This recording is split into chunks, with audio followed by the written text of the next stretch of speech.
Dobrý den, vážená poroto, milí sledující. Mé jméno je Denis Vilém Havlík a jsem studentem Biskupského gymnázia zde ve Žáře nad Sázavou. S dovolením bych vám rád představil téma mé práce SOČ, které spadá do oboru číslo 14, pedagogika, psychologie, sociologie a problematika volného času, a tím je stres u studentů středních škol a jeho zvládání. Dál bych rád poděkoval paní profesorce Fejtové za cenné rady a připomínky při mé tvorbě práce. Zde můžeme vidět osnovu mé prezentace. Povíme si, proč jsem si toto téma vybral, jaké byly mé hlavní cíle, povíme si, co to je ten stres, dál se podíváme na metodologii, praktickou část a v závěru shrneme mé výsledky. Proč jsem si vybral právě stres? To protože stres se týká všech nás a každý jsme někdy ve stresu, pouze se to na nás projevuje jinak a v jiné míře. A proč studenti? To protože sám jedním studentem jsem. Mými hlavními cíli bylo ověřit, zda studenti na středních školách zažívají stres, v jaké míře, jak jsou konkrétní situace pro studenty stresující, jaké jsou důsledky stresu a dále, co jim pomáhá stres zvládat. Prvně si povíme, z čeho bylo slovo stres odvozeno, abychom následně lépe pochopili definici. Slovo stres pochází z latinského slova stringere a to do českého překladu můžeme přeložit jako utahovati či stahovati. A nyní, co to je tedy ten stres? Zjednodušeně je to reakce organismu na nadměrnou zátěž. Tato reakce může být psychická, ale i fyzická. Obrázek napravo má znázorňovat člověka, který je ve stresu. Autorem této ilustrace je Jaro Křivohlavý. Nyní se podíváme na to, co jsou to stresory. Stresory jsou vlivy působící na člověka a způsobující stres. Můžeme je dělit na krátkodobé, dlouhodobé, psychické, fyzické či biologické a další. Více o stresorech si můžete přečíst v mé teoretické části práce SOČ. Jelikož nás ale tlačí čas délky videa, posuneme se k typům stresu. Stres můžeme dělit na eustres, což je pozitivní stres. Jeho opakem je distres, který může způsobit vážné onemocnění. Dále hyperstres, který vzniká při překročení hranice adaptability a může vést až k psychosomatickému zhroucení. Hypostres je naopak slabý stres a snadno se na něj zvyká. Nyní už víme, co je to stres, tak se můžeme přesunout k metodologii. Dotazník byl vytvořen v prostředí Google Forms a následně byl rozeslán a sdílen přes sociální sítě. Po vyčištění některých z dat byl dosáhnuto 514 odpovědí. Následně byl dotazník vyhodnocen a shrnut v závěru. A teď se můžeme přesunout k praktické části. Zde můžeme vidět, že více jak 80% studentů tvořily ženy.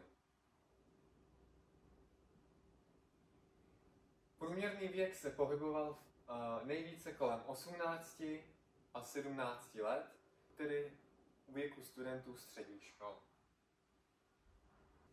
Velkým počtem respondentů byli studenti gymnázií a také středních odborných škol.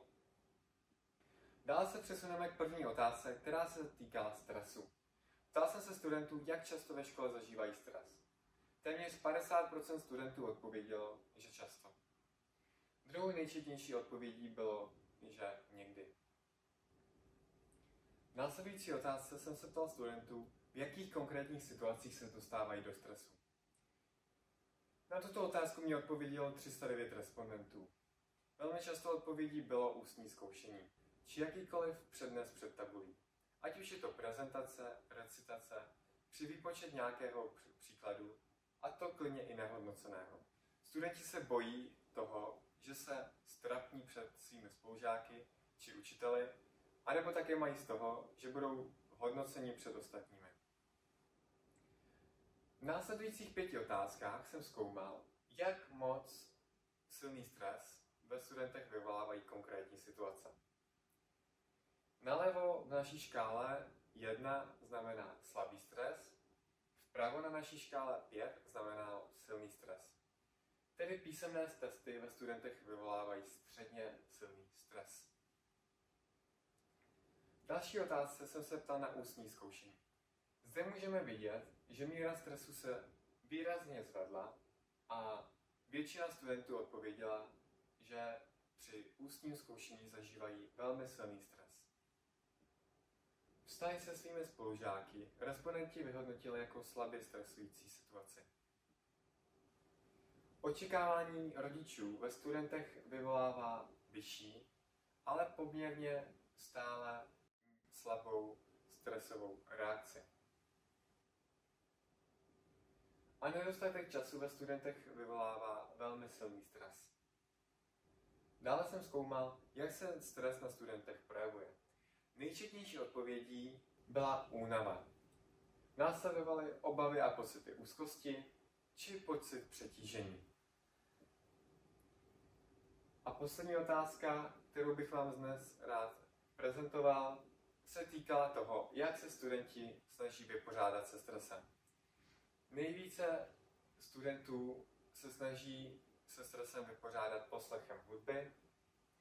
Velmi častou odpovědí byl také spánek či sport. A závěrem, studenti ve školách zažívají stres. A to často.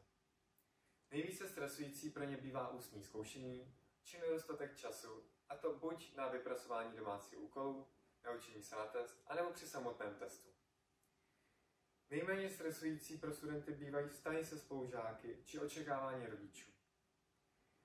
Důsledky tohoto stresu mohou být únava, přetížení, obavy a pocity úzkosti. Studenti se snaží zvládat stres poslechem hudby, spánkem či sportem, protože to je pro ně jakýmsi únikem od reality a na tento stres zkrátka nemyslí.